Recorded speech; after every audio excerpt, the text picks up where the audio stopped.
হিন্দুরা রাত্রি 8টা পর থাকতে পারবে না। মানে পুজো করতে গেলে নির্দেশিকা কলকাতা বিশ্ববিদ্যালয়ের তরফে যোগেশচন্দ্র মমতা বন্দ্যোপাধ্যায় কলেজ, সেখানে পুলিশি প্রহরায় হরিণঘাটার এই কেস, তাহলে পুজো কি হবে না পশ্চিমবঙ্গে? পুজো কি আর হবে না? হিন্দু বিরোধী সরকার। হিন্দুরা যতক্ষণ না জাগবে ততক্ষণ এই জিনিস চলবে। এই জিনিস চালাচ্ছে মমতা বন্দ্যোপাধ্যায়, তার কারণ তার 30-32% ফিক্সড ভোট ব্যাংক রয়েছে। বাকি গরিব হিন্দুদেরকে কোথাও শপথ মোল্লাদের দিয়ে ভয় দেখিয়ে ভোট দিতে দিচ্ছে না, কোথাও 1000 টাকার লক্ষ্মীর ভাণ্ডারের লোভ দেখিয়ে ভোট নিচ্ছে। যতক্ষণ না নিজেদের সংস্কৃতি এবং ধর্ম রক্ষার জন্য 70% হিন্দুর 70% হিন্দু 70-এর মধ্যে 70% ঐক্যবদ্ধ হয়ে একে না হারাচ্ছে, ততক্ষণ পর্যন্ত এই যন্ত্রণা চলবে। আমি সিপিএমকে তাড়ানোর ক্ষেত্রে অন্যতম ভূমিকা নিয়েছিলাম। ও এখনও সিপিএমের রোল হচ্ছে তৃণমূলকে সাহায্যকারী হিসেবে, কিন্তু ওই সরকারও কখনো তাদের সময়ে এসব জিনিস করেনি। কিছু কিছু জলঙ্গি এবং মুর্শিদাবাদে কিছু কিছু স্কুলে আগেই বন্ধ হয়েছিল সিপিএমের সময়, সেটাতে সরকারের কোনো ভূমিকা ছিল না, পুলিশের ভূমিকা ছিল না, কিছু মৌলবাদীর ভূমিকা ছিল। কিন্তু এখন তো সরাসরি সরকার পুলিশকে দিয়ে এটা করছে। এখানকার যারা অন্য ধর্মের ধর্মীয় নেতারা আছে, তারা যতটা না সরস্বতী পুজো বন্ধ করতে চাইছেন, তার থেকে বেশি সরস্বতী পুজো বন্ধ করতে চাইছেন মমতা বন্দ্যোপাধ্যায় এবং তার সরকার। গেরুয়া রঙের প্রতি ঘৃণা, জয় শ্রীরামকে অপশব্দ বলা, ভারত মাতা কি জয় বলতে পারা যাবে না, বিজেপিকে কর্মসূচি করতে দেওয়া হবে না। টক শোতে আপনারা একদম উদ্ধার করে দেন কেউ কেউ। বিজেপি কোথায়? আর বিজেপিকে কোথাও এই হাইকোর্ট ছাড়া এখানে আপনি বসে করতেন নাকি? এইখানে যখন ডেকোরেটরের মাল আসতো তখনই তো তুলে নিয়ে চলে যেত। পরিস্থিতিটা কোন জায়গায় নিয়ে গেছে আপনি দেখুন। একজন লিডার অব অপোজিশন, তাকে 74 টাইম হাইকোর্টে যেতে হয়েছে 3.5 বছরে কর্মসূচি করার জন্য। মমতা ব্যানার্জিও বিরোধী নেত্রী ছিলেন, তাকে তো স্পেস দিয়ে গেছেন জ্যোতি বসু আর বুদ্ধদেব। আপনি একটা টুইট করে জাতীয় সড়ক বন্ধ করে তিনি সিঙ্গুরের কারখানাকে তাড়িয়েছেন 16 দিন ধরে, বুদ্ধবাবুর উদারতাকে ক্যাপিটাল করে। এখানে তো 16 মিনিট আপনাকে দাঁড়াতে দেবে না। আপনাকে সন্ধ্যার পরে বলতে হবে যাতে মেয়রেল বা তার পারিষদরা এখানে চলে যায়। 5টার বেশি চোং নয়, 300-র বেশি চেয়ার নয়। এভাবে কি আটকানো যায় নাকি? আপনি দেখলেন তো রাস্তা বন্ধ হয়ে গেল, পাবলিক রাস্তা বন্ধ করে দিল। মমতা ব্যানার্জির ভোট ব্যাংক যারা দেখুন, মুসলিমরা কত দাঁড়িয়ে গেছে, তারাও যন্ত্রণায় আছে, কিন্তু তাদের কিছু করার নেই। তাদের গ্রামগুলো কন্ট্রোল বাই দি মৌলবাদী র্যাডিক্যাল ফোর্স। তারা আমাকে বহু শিক্ষিত মুসলিম ছেলে বলেন, বাড়িতে গেলে ভোট দিতে পারি না, কারণ আপনাদের মুসলিম বুথে টলি নেই, মানে টিম নেই। আর সিপিএম লড়ে না, আইএসএফ লড়ে না, কংগ্রেস অধিকাংশ মালদা মুর্শিদাবাদ ছাড়া বাকি সব জায়গায় কম্প্রোমাইজ। ওদেরই 4টে লোক বসে থাকে। আমি মোদিজিকে ভোট দিতে চাই দেশের স্বার্থে, কিন্তু আমার তো ভোট দেখতে পাচ্ছি। আমার বাবা বলে তুই ভোট দিবি না তো আমাকে এখানে থাকতে দিবে না। আমার নন্দীগ্রামে মাইনরিটি মোর্চার প্রেসিডেন্টকে জিজ্ঞেস করছি তোমার বুথে ভোট নেই কেন? বলছে ইমাম সাহেব ডেকে বলেছে যে কেউ মারা গেলে তার নামাজ পড়াতে আমাদের তো লাগবে, আমরা যাব না। বুথে ভোট যদি বেড়াই তাহলে মনে করবো তোমার বাড়িতে ভোট।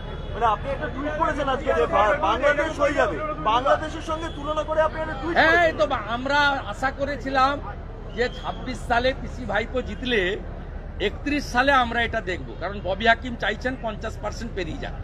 উনি বলছেন যে আমরা এখন 33%, 50 হয়ে গেলেই সারিয়া কানুন চালু করে দেবো। ওরা ওপেনলি বলছেন, লুকিয়ে চুরিয়ে না। আপনারা দেখাচ্ছেনও, আমরা প্রতিবাদ করছি এক কান দিয়ে ঢুকছে এক কান দিয়ে বেরিয়ে গেছে, কিন্তু তিনি ওপেনলি বলছেন। তা আমরা তো এখনই দেখছি যে 24-25-এই বাংলাদেশ হয়ে গেছে। কলকাতাতে রাসবিহারী, ভবানীপুরের মতো কেন্দ্র, যেখানে মুখ্যমন্ত্রী জোড়া জোড়া মন্ত্রী, মুখ্যমন্ত্রীর ঢিলছোড়া দূরত্ব, যেখানে এসিপি সিপি, এদিকে কালীঘাট থানা, এদিকে ভবানীপুর থানা, থানায় থানায় ভর্তি, 50 মিটার অন্তর অন্তর থানা। রাজ্য পুলিশের যা স্ট্রেংথ, একা কলকাতা পুলিশের স্ট্রেংথ তার থেকে বেশি। সেখানে আপনার জয়েন্ট সিপি মর্যাদার অফিসার আইপিএস কে দিয়ে যত রকম বন্দুক আছে ঘিরে বাগদেবীর আরাধনা হবে, বিদ্যার্থীরা তারা পুষ্পাঞ্জলি দেবে মাকে। তাহলে তো মালদা, মুর্শিদাবাদ, উত্তর দিনাজপুর, উত্তর 24 পরগনা, দক্ষিণ 24 পরগনা, যে 9টা জেলা বাংলাদেশের বর্ডারে আছে, সেখানকার অবস্থা সহজে অনুমেয়। গড়বেতা, কেশপুর, কোতলপুর, জয়পুরের অবস্থা সহজে অনুমেয়। হুসগ্রাম, মঙ্গলকাট, নানুরের অবস্থা সহজে অনুমেয়।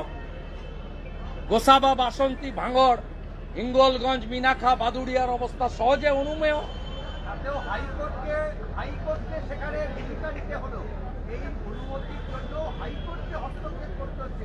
মানে কলকাতার দিকে সরস্বতী পুজো করার জন্য হাইকোর্টকে আপনি যাকে প্রশ্ন করছেন তাকে 74 বার হাইকোর্টে যেতে হয়েছে, শুধু কর্মসূচি।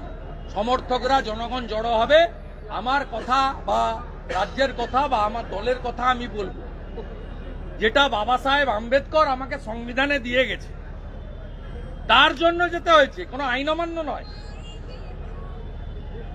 মহাকরণ আপনার কর্পোরেশন দখল, নবান্ন দখল নয়, ল ভাইলেশন নয়। টু এক্সপ্রেস মাই স্পিচ, যেটা আমাকে কনস্টিটিউশন প্রোটেক্ট করে দিয়ে গেছে, তার জন্য 74 time I went to the Calcutta high court and got proper permission. শুভেন্দুদা, নৈহাটিতে বিজেপির অফিসে ভাঙচুর এবং তালা ঝুলিয়ে দেওয়া হয়েছে, এর জন্য অলোক রাজরিয়া দায়ী, পার্থ ভৌমিক দায়ী। উল্টে ভারতীয় জনতা পার্টি কর্মীদের বাড়ি ভেঙেছে 8টা।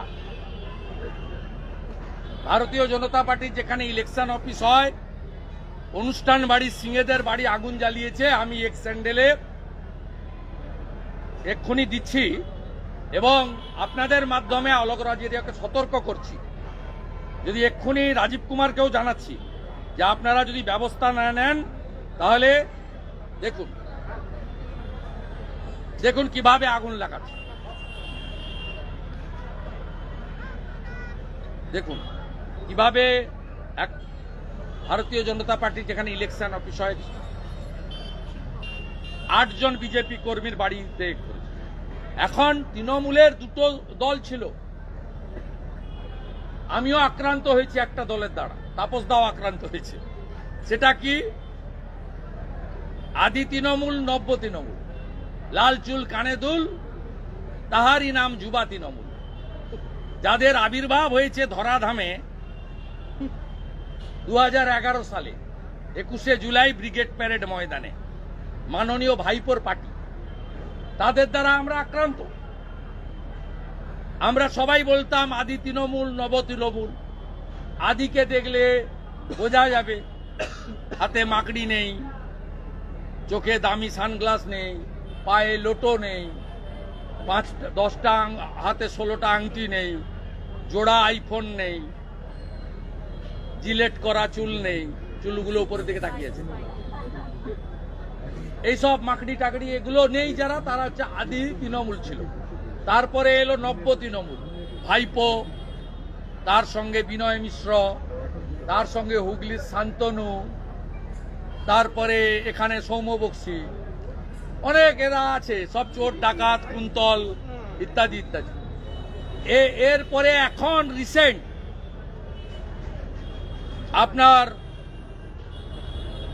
বহরমপুরে মার্ডার হওয়ার পরে, তারপরে দুলাল সরকারের মার্ডারের পরে, সুশান্ত ঘোষের উপরে গুলি চালানোর পরে, সন্দেশখালীর এমএলএ সুকুমার মাহাতোকে মারার পরে, মিনাখার এমএলএ এর উপরে গুলি চালানোর পরে এখন 2টো তৃণমূল তৈরি হয়েছে, আক্রমণকারী তৃণমূল, আক্রান্ত তৃণমূল। দুয়ারে সরকারেও বন্দুক হাতে আক্রমণকারী তৃণমূল, দুয়ারে সরকারে হাডুডি খেলায় গুলি ছুটছে, নতুন তৃণমূলের আক্রমণকারী তৃণমূল। দুলাল সরকার মৃত কার হাতে? ইংরেজবাজার পৌরসভার মাননীয় councillor town president Narendranath Tewari, Nandu তেওয়ারির হাতে। আমার কথা না, রাজীব কুমারের কথা। তাই এই চারটে সম্প্রদায় ঘোরাফেরা করছে।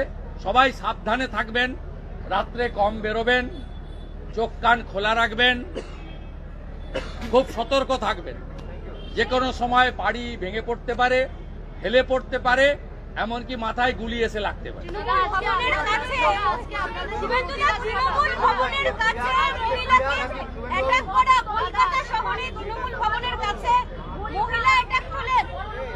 কে বলছে? কে সে? ওর কথার উত্তর দিই না, দেবো দেবো না। হঠাৎ হঠাৎ উদয় হয়, আপনাদের কাজ নেই, সারাদিন দেখায়। খুব লজ্জা লাগে কলকাতার মিডিয়াকে। আরজিকর ইস্যুতে হাওয়া, কলকাতা সমস্ত বড় ইস্যুতে হাওয়া। এয়ারপোর্টে যাওয়ার সময় দেখাচ্ছে কেটে কেটে সব পোস্ট করছেন আপনারা। চালিয়ে যান 3 দিন ধরে। ওর কথার উত্তর আমরা দেব না। ওর কথার উত্তর দেওয়ার জন্য আমাদের অনেক লোকজন আছে, অনেক ফ্রিল্যান্স আছে, আফজল চাঁদ আছে, ওর সঙ্গে কথা বলুন।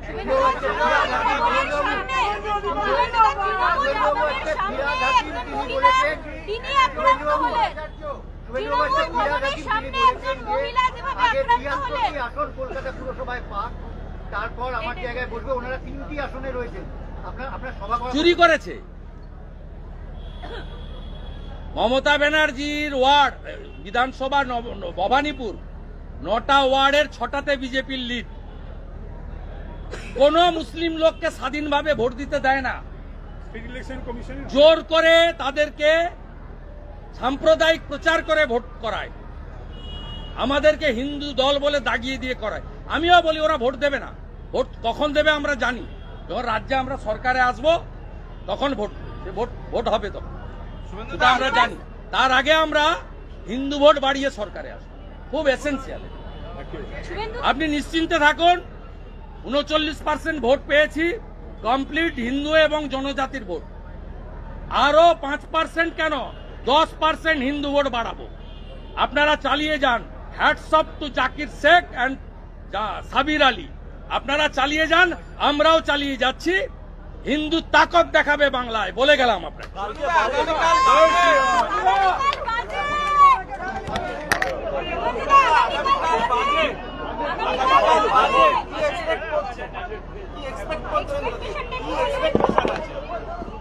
আমার নন্দীগ্রাম রেল প্রজেক্ট এগিয়ে যাচ্ছে, ওইটুকু বলবো।